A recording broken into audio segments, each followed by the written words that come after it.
It's strongly correlated with sophomore return rates. This is not just warm fuzzies. I prefer to call this social intelligence.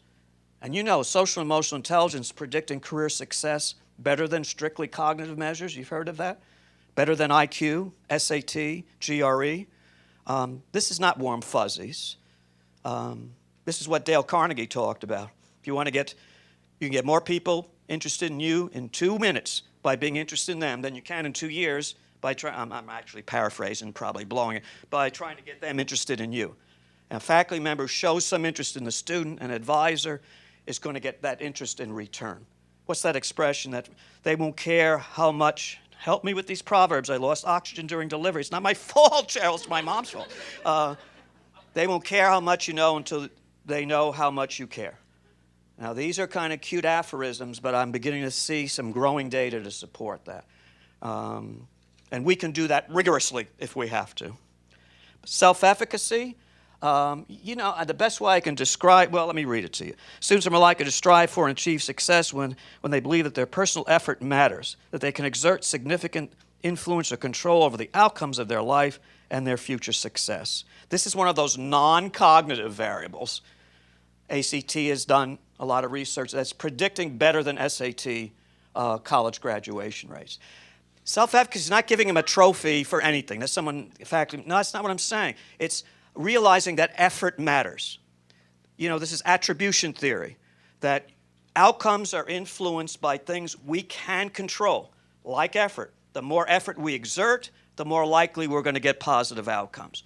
So it's internal. You've heard of this idea of internal locus of control as opposed to external. I'm not good in, the math teacher doesn't like me. Or victimization could fall under here as external locus of control.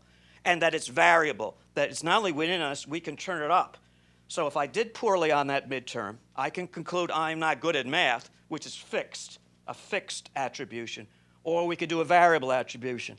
I didn't do that well, but maybe if I studied harder or smarter, I'll do better next time. You may be familiar with the growing positive psychology movement about the idea of resiliency and hardiness, very powerful predictor of success in life. People can convert setbacks into comebacks. They bounce back. I really think this is a big one. If we could talk about that if you want. I'm not going to bias you. But ways we give feedback to students, very important. Saying you're not college material, which I've heard that said. You may not be this may not be the best major for you. Here's where advisors come in with feedback, positive yet realistic feedback, giving feedback after exams, giving feedback more than a midterm and a final, give them feedback opportunities to correct their mistakes. All these little things matter. Exposing them to students who have been successful, who come from the same background that they can identify with.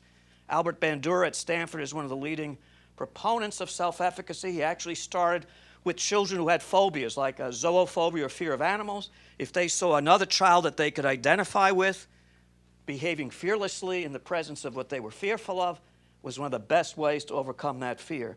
Then it started to morph into an educational concept. I know 4 people have done dissertations on this and found it to be very potent. What we could talk about if you want, we know it matters, but how do we promote it? Because it seems like such an internal thing. Either you got it or you don't. Are you self-efficacious or not? I'm convinced that we can do things to increase self-efficacy. I meant to show you this. Anytime I get a chance to quote Italians, I do. I meant to share this with you under personal validation rather than self-efficacy. I'm backing up a little bit. But I was, Tom, you threw me off because you actually gave me something I could sink my teeth into, and I forgot about this slide. But, since we share ethnic affinity, I have to go back. This is Tinto now, still one of the leading books on student retention. Students are more likely to become committed to the institution and therefore stay when they come to understand that the institution is committed to them. There is no ready programmatic, here again, practice, what could we plug in, substitute for this sort of commitment. Programs cannot replace the absence of high-quality, caring, and concerned faculty and staff.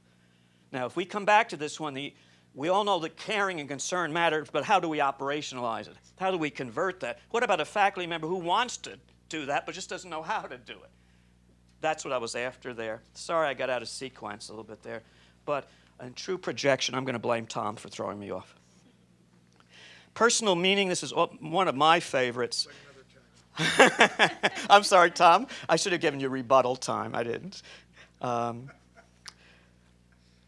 moving quickly through this knowing I want to give us time to come back to them. You know where I'm going. Again, I apologize for talking at you. This is not my scene. Success is more likely to take place when students find meaning or purpose in their college experience. That is to say, when they perceive relevant connections between what they're learning in college, their current life, and their future goals. You know the term academic has both negative and positive connotations? Am I ringing a bell here? We use the word academic a lot, like it's rigorous. Is that first-year experience course academic? And yet, doesn't academic have that connotation? You know where I'm going. It's all academic. And I think it's true. I mean, we give students such a heavy dose of theory and academic jargon those first 2 years. Where is the connection? We're really good at telling them what to do, but we're not always good at telling them why they have to do it. These are all the expectations for the course. Here are all the core requirements. But why are we? They don't even know what a humanities is. Liberal arts, they think it has something to do with political stuff. I mean it. If you want to go there, I'll share stories with you. They need to see the meaning. Why do I have to take biology again? I took that in high school. I mean, these are the questions I've heard for years. And these are answerable questions if we just were intentional about the why. As much as we are, you have to do this, you're supposed to do this. Why? What's the connection? Those skills you're teaching, and I'm a little defensive about the first year experience, traditional University 101 holistic model that seemed to get a little short shrift this morning. I'm not being discreet, am I? I'm sorry. I mean to be. It could have just been maybe I misinterpreted it. It may have just, it didn't.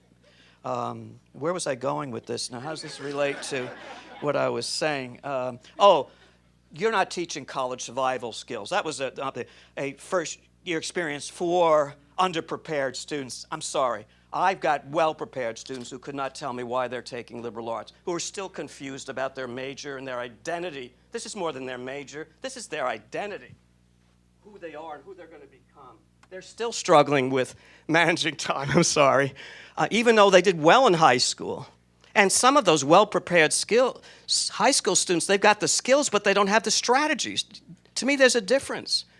Many of them still are not good critical thinkers. They're good test takers. Here's another term. What is critical thinking anyway? 99% of faculty say that's their number one objective. Where in the curriculum do we ever identify it, give them the language of higher level thinking? How can we expect them to do it if we don't even articulate what it is? We would never do that in our own disciplines. We define terms extensively. I was going for a phrase that didn't really go well in public. But my point is here, how do we show connections to life? And I'm really concerned that we reserve, and I'm really happy we're having some workforce people. I'd love to see more work experiences early in the college curriculum. Why do we reserve it, internships and co-op ed, to the end? These are hooks early. They're sick of sitting in theory. And I'm a faculty, I love theory. Don't get me wrong. But let's apply it once in a while. Let's give them a hands-on experience early. So much of our early learning is vicarious. Let's hear professors profess and read the books and the articles. But what about opportunities, whether it's through service learning, early undergraduate research opportunities, if you're at a research institution, the co-curriculum leadership? That's what I'm after here. And meaning also comes from connections. The brain, as you know, is a natural connection-seeking organ. We look for connections. I noticed this with my students when I was first in teach. Oh, Dr. Jill, we were just talking about that in philosophy. And I was so happy they saw a connection, but I was simultaneously depressed that they were so excited about it because it was like something that so rarely happens, that they never see connections, either between their courses, between all this academic stuff and the real world, or between the curriculum and the co-curriculum. That Dr. Thompson mentioned that this morning. We need that holistic integration. We can go there if you want it. All of this could be a full-day workshop, as you know, or a 2-day workshop. But and the connection between all this and their future goals. What is taking all this general ed stuff going to do with my career anyway? But am I being Mary Poppins again, or is the argument for general education stronger today than any other time in the history of higher education? With this global economy with jobs changing as we talk. George Koo gave you all those stats about we need people who can think critically, who can write persuasively and concisely, who can speak. Did I say speaking already? Who could problem solve, who have a global perspective. My mantra is general education is career preparation, and it hurts me when I hear students and advisors, well, let's get that out of the way. We can get that out of the way, then get into your major. Get it out of the way? Time out. I mean, this is basketball time. Time out. I mean, this is critical. This course is not just an academic course that you're doing to fulfill a degree. This is career building, and in this economy, with all that's changing going on, I hope they have some transferable, durable skills that they're going to carry portably across those different jobs. I think the argument is strong. Alumni, I'm going to say later, what great sources of inspiration of what we're saying. Can we bring some of those alums back? Again, these are all accidental experiences with me. I was trying to get my students motivated about general ed, and I was at an alumni reunion, and I had an English major, a history major, who were just doing great guns 5-7 years down the road. You know how that works sometimes. The petroleum engineers are going to get the best jobs right out of college. But I asked them, would you come to my class? And this one lawyer came, and one student asked him, well, what's being a new lawyer like? And he said, I have to write 40 pages a week. What do you call those new laws? And briefs, yes. And man, I could just, because I was in the class with the students, which is always fun, because you can kind of hang out and be one and see what they're thinking. And I knew there were 4 pre-law majors in my first year seminar. I was watching them, particularly when he said that, and you could just see their jaws drop a little. I didn't have to, I had English composition sold when our next topic was the meaning and value of the liberal arts and what is a humanity and why do we have all these requirements. That alum just made it so much easier for me. And how these liberal arts majors, that they don't end up on Skid Row sucking down Thunderbird in 10 years. They do get jobs. I don't mean to poo-poo practical education, but I'll have some students who really have a passion for English or history or the arts, but they're afraid it's a liberal arts, it's impractical. But when you see these alum come back, and even a liberal arts major with an internship is probably more marketable than a straight business major without any practical experience at all. Can we do something about this is what I'm saying. Can we find meaning, connections between this academic stuff and their life right now? I'm convinced those first-year experience courses, you're not just teaching college survival skills, you're teaching lifelong learning skills that have immediate and future applicability.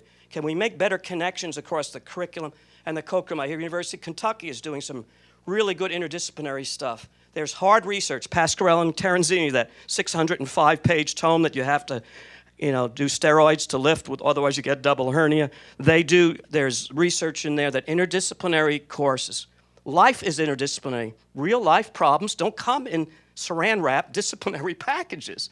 So you've heard of the term of project-based learning, problem-based learning, case studies where we bring together the best of science, art, humanities, to resolve these real-life issues. And the brain loves it. Students like to see connections. Unfortunately, we're not organized that way.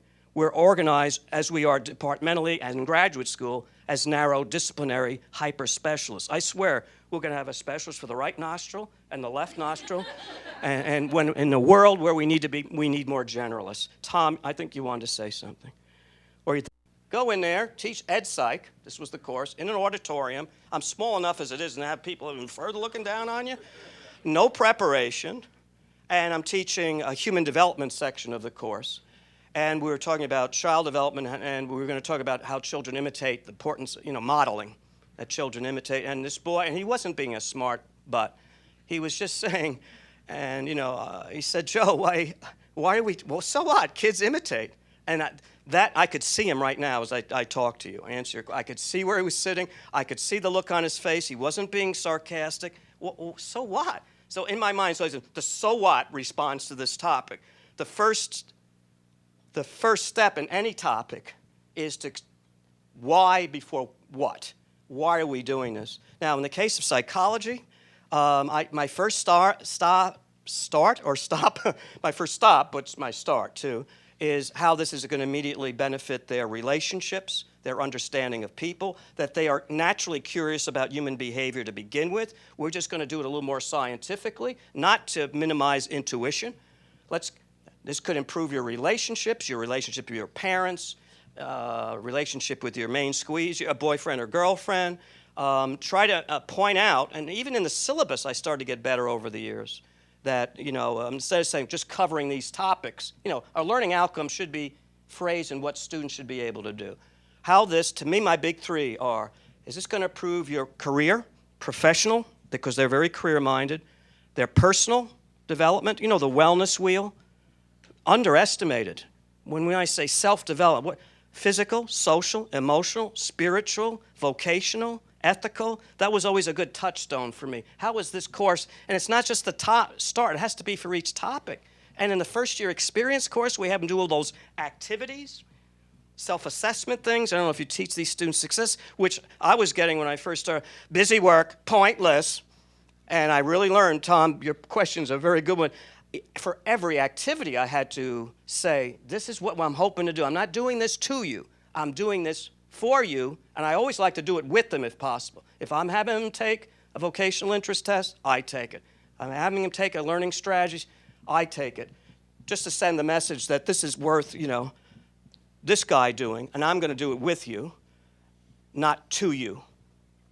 But your point is well taken. I didn't give you the best example, but your discipline. Don't assume that they're, and we want to do better assessment, we can do a little 1-minute paper after. This was my intent. Not only the old preacher thing. You tell them what you're going to tell them, you tell them, then you tell them what you told them. I'm sorry, I'm not doing the Kentucky thing. I'm sorry, I'm not.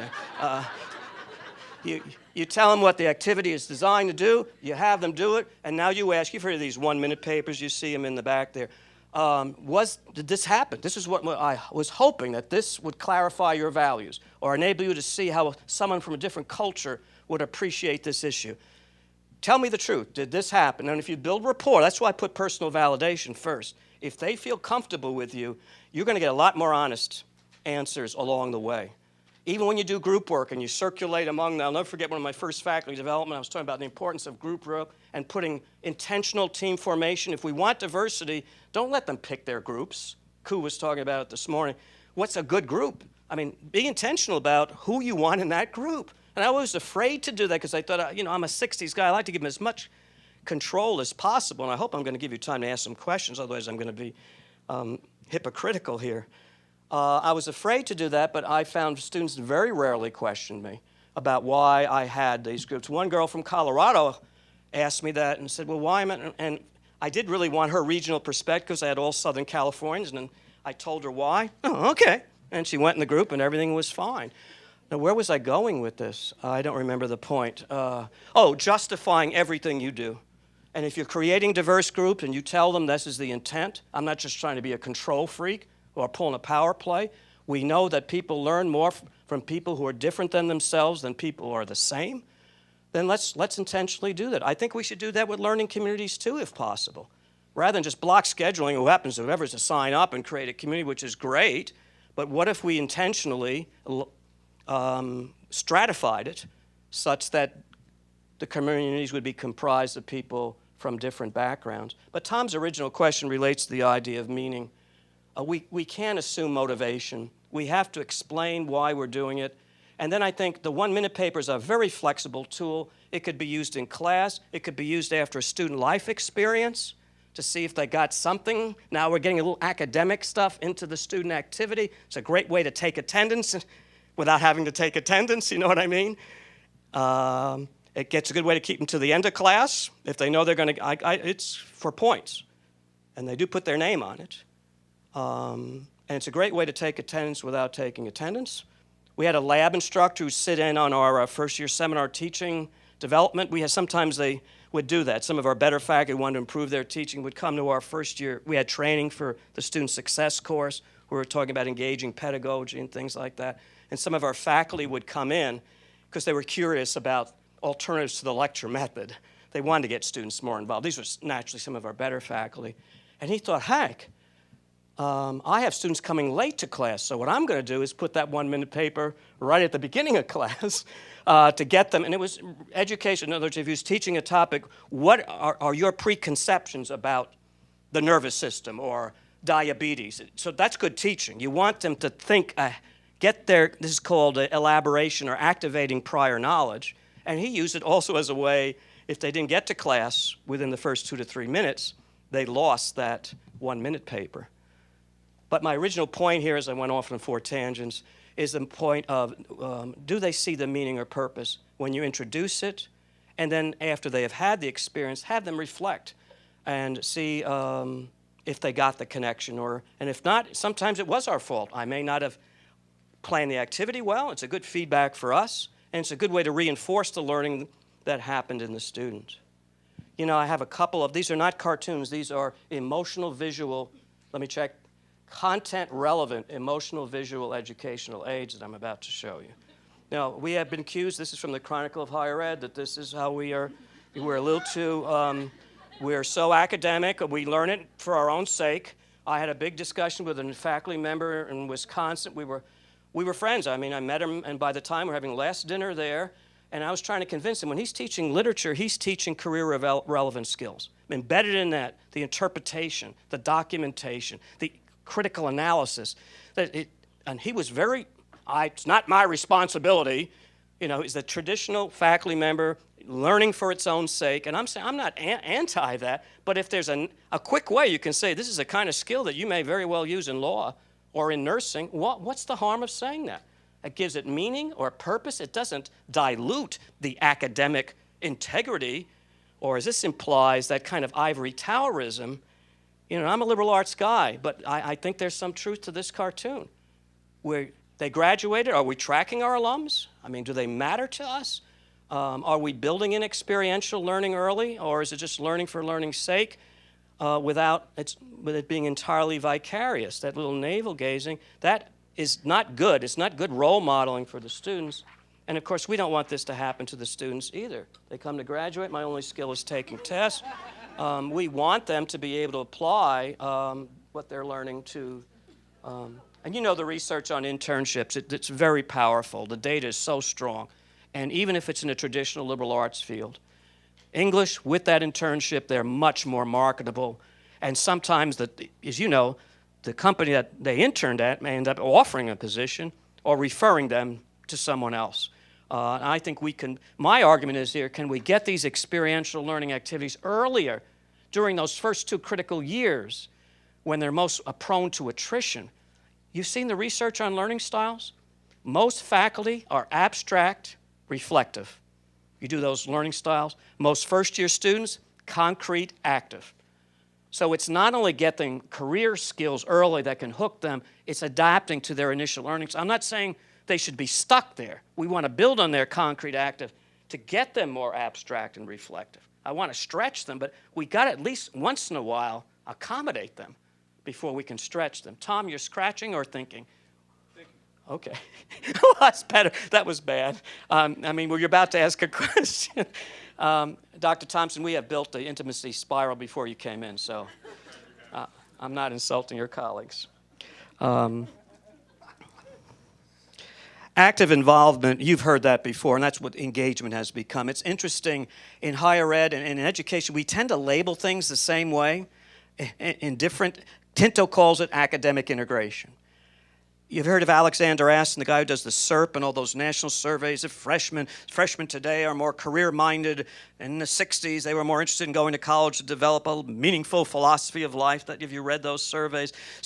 Entering students today are more open to diversity than they were. He's done all that. He calls it involvement theory. And Cuseo calls it engagement. Tinto calls it academic integration when they're getting engaged in the academic experience. And, you know, I think Cuseo defined it earlier this morning, so I'm just basically reinforcing. If you had to define active involvement, success increases commensurately with the degree or depth of student engagement in the learning process, the amount of time and energy. So it's studying more. Cuseo showed you some of those stats. They could be spending more time on their classes. Do you tell them 2 hours for every hour inside? Gosh, I would settle for an hour in some cases. We got to get them to get more time, but also energy, and that's where the strategy comes in. Deep, as opposed to surface learning strategies, depth of involvement. They invest in the college experience, and here's the key, both inside and outside the classroom. All you student development people, you know that when students get more involved in campus, they're more likely to stay and more likely to learn more Pasquarello and Terenzini in that book, Power of the Co-Curriculum. I'll talk a little bit later. Also, academic support services. As you know, they underutilize. They underutilize learning resources. They underutilize the library. If we want to go back to this topic, the issue is not only how do we get them more involved in class. You've heard of the term engaging pedagogy. What I'm doing now is not engaging pedagogy, other than the time I took to warm up to you and handle Tom's question. Any alternative to the lecture method, whether it be 1-minute papers, you've heard of pair share, pair square, group work here and there, an interactive lecture where you stop and pose a question to students, particularly questions that are open-ended. You've heard about those questions rather than Aristotle, according to Aristotle, justice is. I'm thinking of my philosophy teacher I team taught with. That's a closed-ended question. I team taught with him. I was a student in class when they do that. I'd be shaking because it's like there's one correct answer and 9 million universe of incorrect answers. That's a closed-ended question. So active involvement would involve engaging students in class, and also can we engage them more in life outside of class. Now, I'm going to take a second to mention this. Are you familiar with the term course integrated support?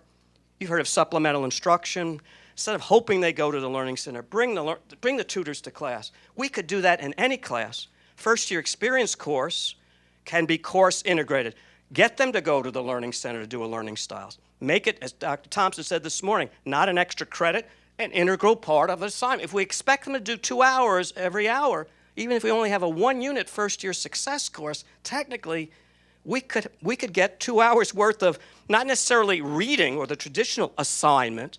I wouldn't know what you'd call these action assignments where they engage in the community. It could be interviewing a faculty member, doing a career interest test, build that either into your first-year experience course, and if you don't have one, any sympathetic first-year faculty, an English professor, a speech professor, those general ed courses that lots of your students take. If you know in your mind that there's something your first-term students should be doing that they're not doing, that you're salivating and waiting and hoping that they would do, can we build it into the class as an assignment?